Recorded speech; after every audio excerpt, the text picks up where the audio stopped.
Let all that you do be done in love. I'm going to repeat this. Let all that you do be done in love. 1 Corinthians 16:14.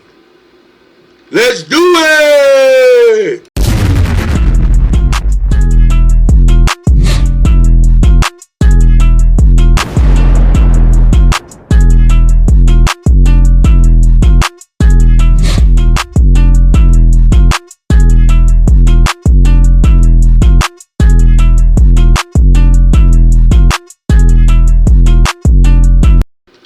Alright, folks, welcome back. This is Hard Hat Conversations. Today is Wednesday, November the 6th, 2024, the day after the elections. We got a few things to get into it, folks, so sit back, relax. Let's dive into this real quick. I'm gonna do a time warp on this, and I want to start back to, I call this episode the fall of the Democrats. And there's a reason I'm saying this, folks, because not picking on the Democrats because they lost to a Republican or nothing, but since we're using Republican and Democrats, so I have to use these words because this is what our construct of the world tell us what to use. So bear with me for a minute, and we're gonna do it. We're gonna go back in time for a minute. We're gonna find out why and how Donald Trump won this election. Hard hat conversation way. Let's get into it, folks. Let me get my notes.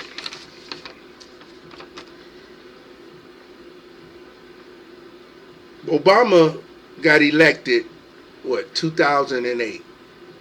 Okay. His first, they call it the first black president, correct? He got elected right after, stay with me, folks, right after the George Bush, 8 years of George Bush. And not to go back too far, folks, remember what we was coming off. We was coming off 9/11. We was coming off all this terrorism every year. It was bombings. We didn't know what was going on. They did the Patriot Act. Our whole world changed in those 8 years. So it kind of reminds you a little bit of, and I don't want to get too far ahead, of our situation with COVID. So keep that in mind. Those 8 years was hectic with George W. Bush. You had the feel-good moments when they went in and so-called got Saddam Hussein. People say there wasn't really no weapons of mass destruction. All kind of information came out. And I think after this first 4 years, George W. Bush, the next 4 years, they probably just said, "No, let them finish it out." A lot of troops died. It was horrendous. It was a bad 8 years. It was turmoil. People was afraid. The economy went down. A lot of our rights got taken away, and it was like we was in the Twilight Zone for 8 years. So after his term, the people said, "Well, you know what? I don't want to go through these 8 more years of not knowing, unrest." There was a lot of demonstrations, and a lot of stuff was going on. So here come Obama, black guy, half black, half white, parents. And we needed to reset at that time. The country needed to reset because there was a lot of tension going on. So it was a perfect time for him to come in, I think, and they needed something different. We needed something different. This was different. This was totally different. This wasn't the norm for America. And then don't forget, at that time, the housing market and the banks crashed too at that time too, right when he was going into office, right before he got into office. So economic-wise, we was hit. So we went through all that war, spent all that money. Sound familiar today, don't it, folks? Like I said, I don't want to get too far ahead. We spent a lot of money on war. A lot of lives was taken. And we just got tired of it. We just wanted something different. Not saying Obama wasn't a good candidate at the time. We just needed somebody in there. We didn't care who it was. So whoever won the nomination, they getting in there. You know, we just tired of the Republicans. We had 8 years of them, and we got a lot of this going on, and the quality of life had went down. So Obama got in there. The first 4 years, it was like a party. You know, you're adjusting to something you've never been through. We're adjusting to it as well. He's adjusting to it, and here we go. The first thing we started noticing that he was the flag bearer for the LGBT community and women. He was really pushing those two agendas. That's fine. There's nothing wrong with that. You know, they people, they have rights as well too. So he was pushing that. Okay. So some of the people were saying, well, when he get in there, it's time for him to do something for black folks. But people was like, well, he's the president of the whole country. So why do we just got to do something for black folks? People were saying that. But here we go. Black folks were saying, well, he's doing something for the LGBT community and women, so why can't he throw us in there and do something? And we like, well, what do you want to do? Nobody came up with a real agenda. You know, we have all these organizations, but nobody couldn't put nothing together. So the next 4 years, we was waiting on something for Obama to do something. He was settled in. He had his honeymoon period for the first 4 years. But it seemed like the last 4 years, it was just like I'm just going through the motions. Nothing was really getting done. The only thing I think he really got done was, well, they did Obamacare, but who does that really benefit, Obamacare? Does it benefit a whole bunch of people or just a certain amount of people? You know, was it worth it? Because I was one of the victims. I'll tell you a quick story of me. I was part of the victim. I got laid off from my job, and I didn't have no health care. And back then, they was penalizing you for not having health care. So who did that hurt the most? That hurt mostly working poor people, which included me, that we made a little too much to get help and not made enough to keep going.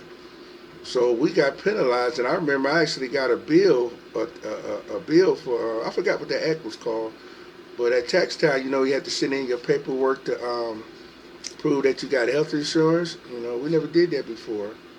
I think I actually got a bill for $400 for that 1 year because I didn't had no health care until I got another job.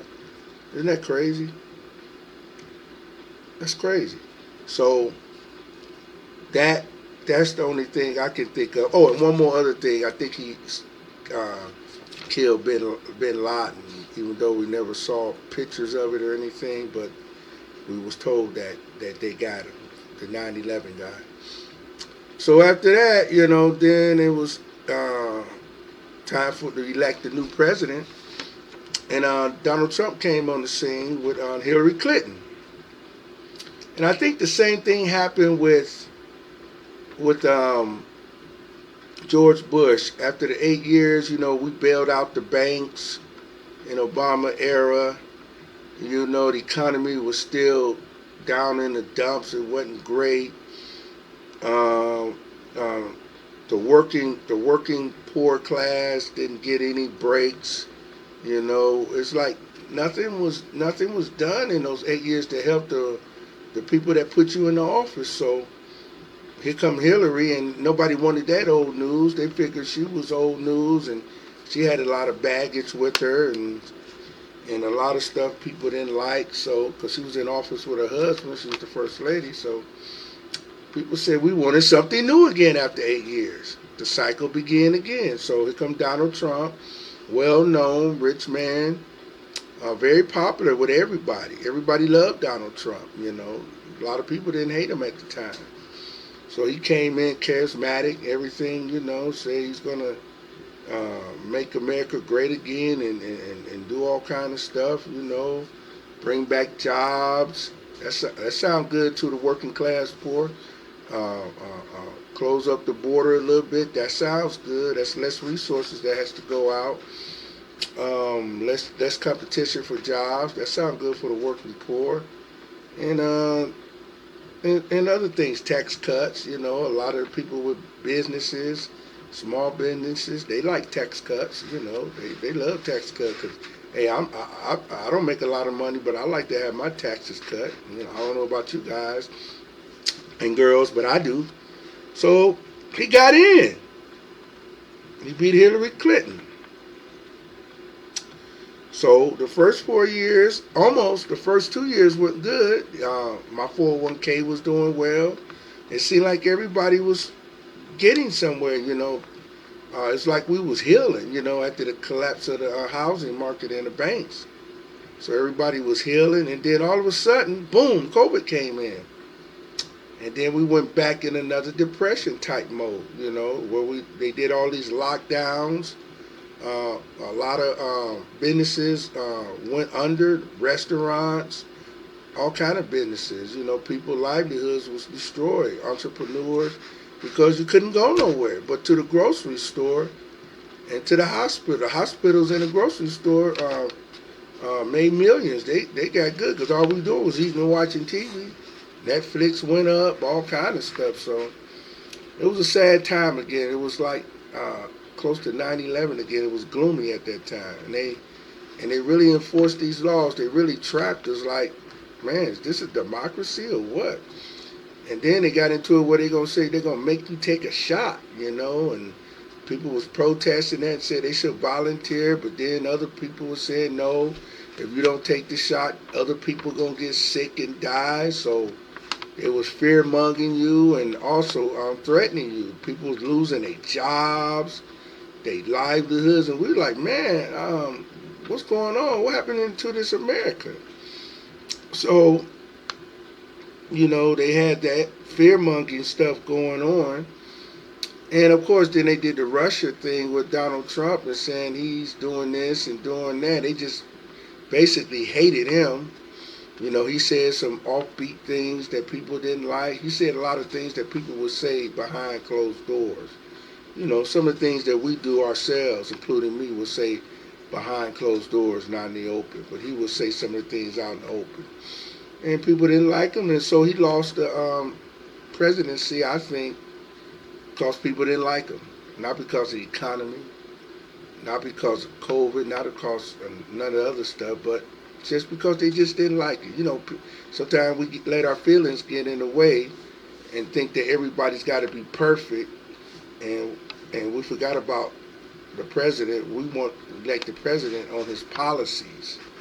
You know, if he's not out there killing nobody, hurting nobody, you know, then we can give him a pass on some of those remarks he said and some silly stuff.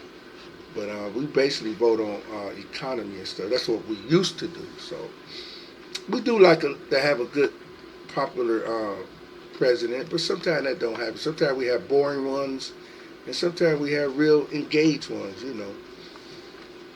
So after that, Joe Biden got in, and you know, we thought it was going to be a new day, and things got worse. The Afghanistan war happened. Some troops lost their lives. We deserted that base. Let's see what else went on. Let me go to my notes.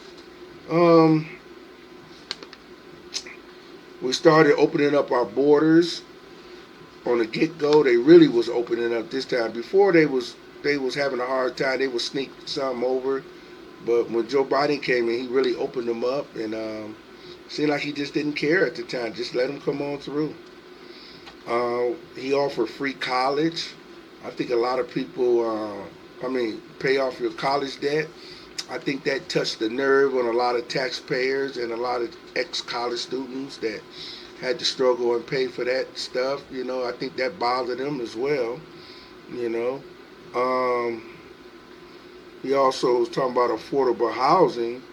But when you talk about affordable housing, are you talking for everyone, or are you talking about just the people that's on welfare and subsidies and stuff like that?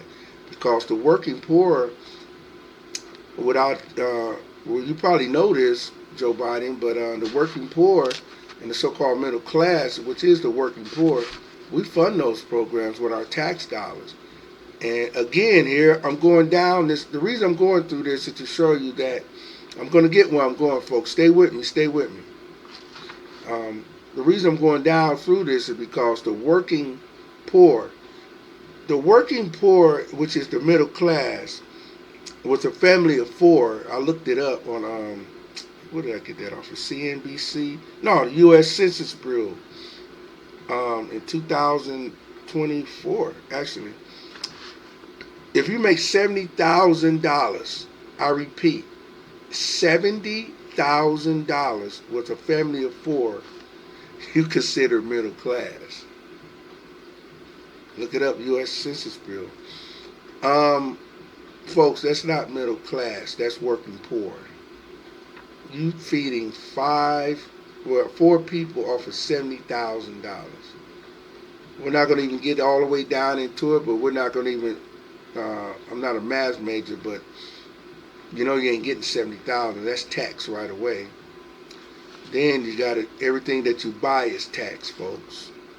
Come on, folks. This is Hard Hat Conversation. Comment, like, subscribe. Help me out. If my facts are wrong, let me know. So that's what they consider you doing, okay? So he never talked about that. The working poor class cutting their taxes, giving them an extra $1,000 a year for just helping them out. They always talk about child's tax credit. Child's tax credit is okay, but everybody don't get that. You got to basically hardly make nothing to get anything from that child tax credit. The working poor have one or two kids and they make too much money. They're not gonna benefit from that. Mostly the people that benefit from that. If I'm wrong, folks, comment on it. Is the ones that are in the poverty scale that don't make a lot. You know, maybe 12,000 a year or something like that. They get public assistance. They never talk about the working poor when Kamala and Biden was in there. Also, they kept on with the LGBT and the women's rights, and then they really pushed the abortion issue, which a lot of people don't want to talk about. And I understand both sides. You know, I'm a male, but I understand both sides. But let me get my words right here. I don't want to get in trouble. But there's a lot of women out there that are I got to use this word, that are very religious. And a lot of women don't believe in abortions. So they thought they was going to get all the women votes because they saying that a woman has the right to do with her body, what she want with her body. I get all that. I get that.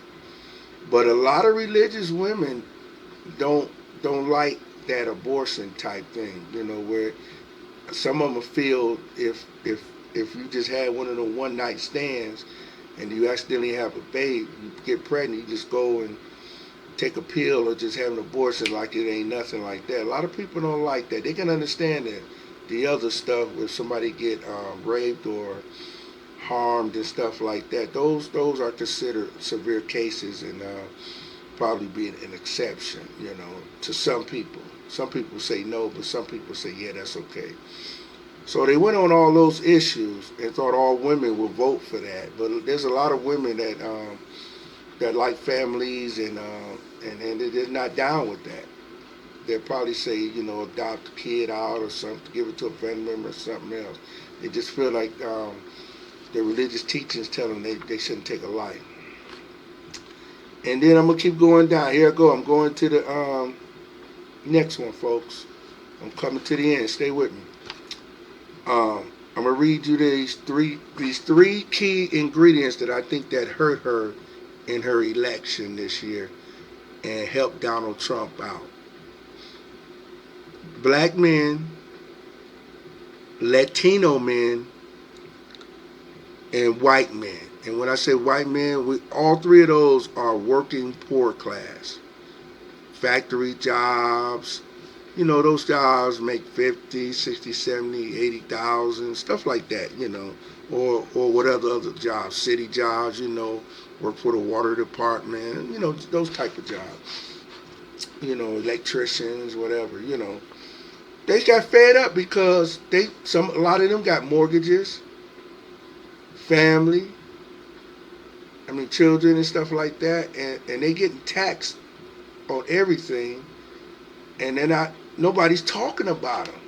They just talking about open borders, affordable housing, LGBT, and women and abortion. Kamala, when she ran, she didn't mention the working poor class and didn't mention men. It was women and all this other stuff, which is fine. But what about the men? And Obama did the same thing. So it wasn't just Kamala. It was a history of it. And I think over those 12 years, people got fed up. 16 years actually now with this last election. It's been 16 years since Obama got elected. So people got fed up with it, and they tired of it. And those three things, I'm gonna read them to you again: black men, Latino men, and white men, working class poor, the so-called middle class. They're getting killed by taxes, food prices, inflation, and stuff like that. And Joe Biden didn't do nothing about it. There was no tax cut. There was no stimulus check. There was nothing. But you got the Israeli war going on. You got the Ukraine war going on. You got all these immigrants coming in free and getting all types of money to help them out. And I was taught that you help home first before you can help other folks. So how are you going to bring in lots of immigrants and help them and feed them when you have inflation going on and your people are hurting and barely can feed themselves and some that can't? I think that's not being cruel. That's just being sensible. I got to feed my family, then I can help you if I got anything left over. Is there something wrong with that? And I think the people got fed up with that. But we know the food prices are like taxes, folks. You ever get a tax where they pass a levy, anything that the tax ever go down? Taxes never go down. They always go up. Food prices always go up. They don't never go down. They call it a sale. It was a sale before you raised the price. But how you going to raise the price? It used to be $5, and now the inflation got it at $10, and then you put it down to $8 like it's a sale. It's not a sale. It was just $5 6 months ago or a year ago. And now you're making double profits and you pull it back $2 down and call it a sale? So see, that's the problem, and that's called capitalism.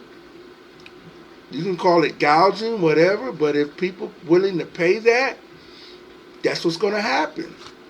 So I don't care who you are, you can't stop that.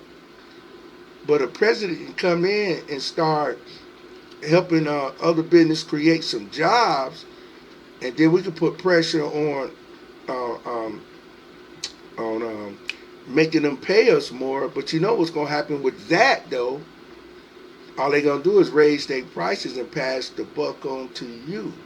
So there has to be a balance. Like I said in my other podcast before, there has to be a balance between employer and employee. And I think that's where the government come in between. I don't mind subsidizing certain things, like we need a police force. That's a social thing. Fire department. I think our housing, water, food, and utilities should be dirt cheap because we need those things to survive.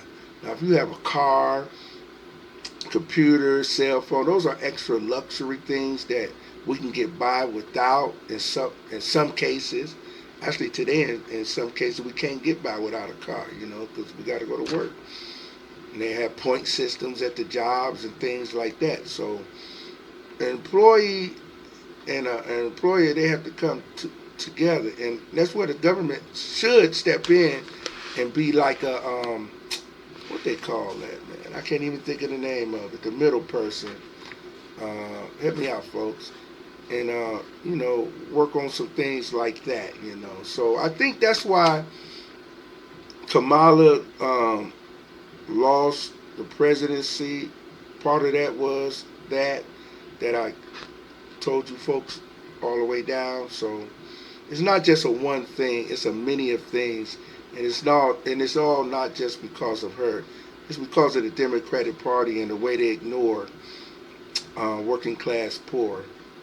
And what we've done now is saying we're going to give you Republicans a chance to see if you're going to do something for us the next 4 years. And then if you don't do nothing, Republicans, you know what's going to happen? It's like car insurance. Once it go up, you switch. And in Hard Hats conversation world, it'll be like I have like 4 parties. That way it'll water down, and that way one of them, whoever wins, they have to do something for the people that help the quality of life to keep going on in order to win. So, and I will break all that up and change it. But that's Hard Hat Conversations world. So, folks, that's all I have for you today. I just wanted just to break that down like that in my world. That's how I see things. And if you see it some of my way, let me know. Comment, like, subscribe. If you don't see it that way and got another view, let me know. I just gave you what's that? 16 years of what I think led up to this last election that Donald Trump ran away with it. So let's hope that this is his last 4 years, Donald Trump. Whether you like him or not, he's here for 4 years. Let's hope he really helped this economy out, because we still can work on domestic issues, folks. Don't get me wrong. We always going to work on domestic issues. But at the end of the day, we got to get our economy going. We got to keep people working, because that's the way our world is. There's no way of getting around it. We are a capitalist nation, and money makes our world go around. So when the economy is healthy, that means the majority of the people is healthy. And we got to keep that going. If you want to keep the welfare system going, the subsidies and stuff like that, you got to have some decent paying jobs out there. Or if everybody on subsidies and stuff like that, the money's going to run out. They are. So we got to have some kind of little balance, folks. So let's just keep that in mind. All right, this is Hard Hat Conversations. The election is over with, thank God. Let's get back to normalcy. Let's get back to work. Like I said at the beginning of the show, let's show some love. And let's have a good night.